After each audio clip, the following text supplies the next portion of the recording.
It's all Gucci. Oh, you never have to hear me say that again. And that's my cat using a litter box. That was my cat jumping. If you're not aware, that sounds funny. Hi, my name is Lauren. Welcome back to my channel, Elements of Style. I'm founder of the lifestyle blog, elementsofstyle.com.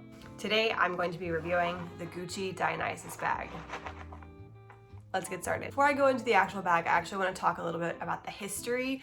I studied apparel merchandising in college. Part of the reason why I did that is because I love the history and thought behind fashion. So Gucci was actually founded in 1921 in Florence, Italy by Guccio Gucci. Couple things there. Happy 100th birthday, Gucci. This year is their 100th birthday. If you ever wondered what the double G monogram was on the bag or even on the belt you've probably seen around town, stands for Guccio Gucci. That is the founder's initials. The more you know. The current creative director for Gucci is Alessandro Michele. He has been there since 2015, and since then he has led it to its biggest rise since Tom Ford when he took over in 1994. He was there for about 10 years, Gucci floundered for about 10 years, and then now since 2015, Alessandro has made it go on the up and up, and it's like bigger than ever. My whole point in even telling you that and why you should care is because the Gucci Dionysus bag was created by Alessandro Michele in 2015 in the fall and winter collection, which was actually his first fall and winter with the line. So I'm gonna go ahead and unbag it for you. There's this really pretty duster bag, and then there's another one.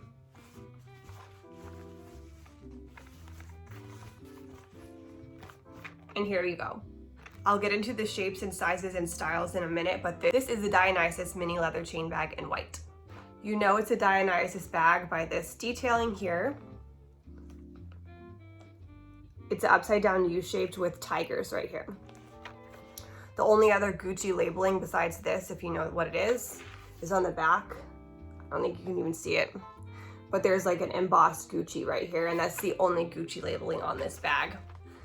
Like I said, it was created in 2015. They have brought it back every single season after that. So the bag's about 6 years old and now comes in many shapes and styles. The first bags were only in the monogramming and had patches and stuff like that on it, but now they have it in the leather and mixed patterns like suede and things like that too. They also typically release limited edition options like lizard and funky colors as well. Now that we talked about the history of Gucci, why don't we talk about the history of the name of this bag?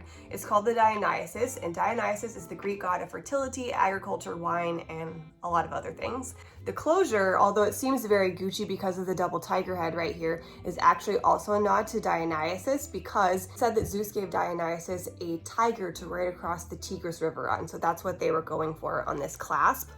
Okay, let's talk about the sizes and styles offered. Stick with me here because the sizes are kind of like Starbucks and how a tall is actually a small. In this case, they don't ever get bigger than a small in the wording. So the first one and the smallest one is the super mini leather bag, which runs you about $860. You have this one, which is the mini leather chain bag, which runs you about $1450. And then you have the Dionysus mini leather bag, which is about $2200. And then the small shoulder bag, which is about $2490.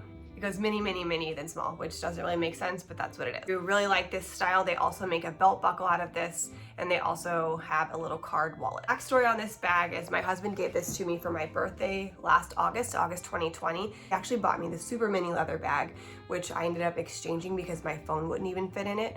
At the time, I had the iPhone Max, or 11 Max Pro.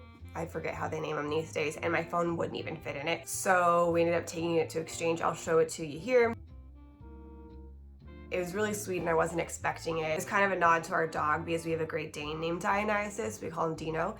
And so it was a nice way to get a bag and like have a memory go along with it. When I went into the store, I expected to exchange it for a larger size and also exchange the color. He bought me it in white. But then when I saw the other ones, which I'll show you a picture here, the white was still my favorite. It's such a pretty bag. It's really unique looking, and so I ended up keeping it. This close to getting the one step up from this, which is the Dionysus mini leather bag. The difference in that is that it holds a little bit more than this one, even though the dimensions are kind of the same, but it holds more in an open pouch. It has a crossbody strap that you can also make it in a shoulder strap because it's connected up here. It's hard to explain, but it's really cool. You can wear it the two ways. Ultimately, I ended up keeping this one because I felt like the shoulder bag was a little bit more formal, and I was looking for it to be less formal because I can wear this with a sundress, but I can also wear it with sneakers and jeans, and it looks really cute. I'm not really going to a lot of formal things, especially right now, so this one just made more sense. As far as the color goes, I thought I was going to exchange it for black, but like I said, the white was really pretty. I also came really close to switching it out for the emerald green color, but what I didn't like was this part was gold on the emerald, and the strap was still silver. And granted, all the straps are silver on the Dionysus, but I just thought they should have at least mixed the metals here. I didn't like that it was just very stark two-tone. Okay, so let me show you the specifics of this bag. You got the clasp here. It's a snap, it's not magnetic. Here's the strap. Before I go into that, I'm going to show you the inside. I'm not sure what the other colors have, but I love this pretty mauve. On the inside of the bag, you have card spaces here, a little flap there. You have more card spaces on this side, a bigger flap here, this opening, a zipper pouch, which is the only one that doesn't have an opening here, so you can put anything that needs to stay safe or small that you don't want it to fall out, and then a couple bigger ones here. So in total, you have 8 card pouches on each side, and then 1, 2, 3, 4 big parts. You can't really overstuff this, so if you want to put a lot of stuff in it, I would definitely size up. I can fit like my phone and my husband's wallet and probably his phone, but you can't overstuff it or else it won't snap, because this will come up higher and it won't actually close. Something I really like about this bag is the versatility of it. So you have this strap that you can wear it as is. You can shorten it. You can hook it on the other side but still curve it up, and that actually shortens it a bit. I like to wear it like this when I want it to hit right on my hip versus below. And then you could also take it off and just use it as a clutch. Like I said, since I like the strap so much on this, I did really like this strap on the other bag, but ultimately I didn't want to pay $750 more. It just seems a really steep jump in price, especially because the 2 largest bags are only like $300 apart in price. But regarding the quality of the bag, I think it's really nice. It's a thicker leather here, a thinner leather along the accordion, and I definitely think it is reflective of the price. I know the sides are hand painted. Thing to be careful about, which I haven't had an issue with, is just that this is a white bag. If you do go white, you don't want to let it rub on darker fabrics. If you have dark jeans, for example, are raw / they haven't been set, so the dyes come off. If it does this, it probably has come off on your hand before it comes off in the wash, but it can rub and change the color. I'm just very protective of what I actually wear it with.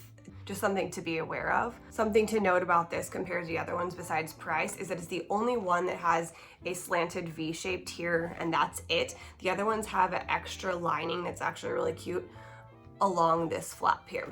So this is the most simplistic front. I don't really have anything bad to say about this bag. I probably would like for it to fit more, but for a crossbody, I don't. But I like the ease of just being able to shove stuff in and not have to worry about it, which is why I use tote bags a lot of the time. Something that I've read that people don't really like about this bag is that it can be heavy. I don't find it that heavy.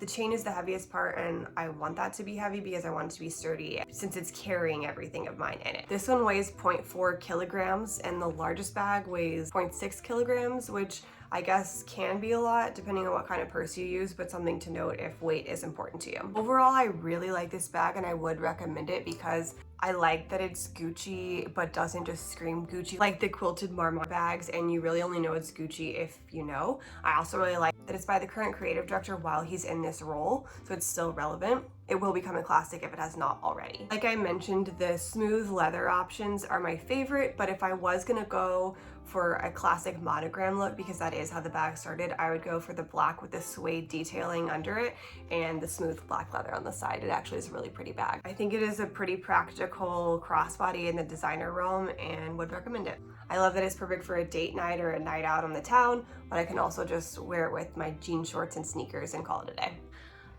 I hope you enjoyed this video. Let me know if you have any questions that I did not get to. I'm also going to link a blog post with all these details and more in it, just so you can see everything typed out and pretty and all the specifications and comparisons. Follow along with me on my Instagram @elmolinas and on my blog elementsofstyle.com. Thank you for watching. See you next time.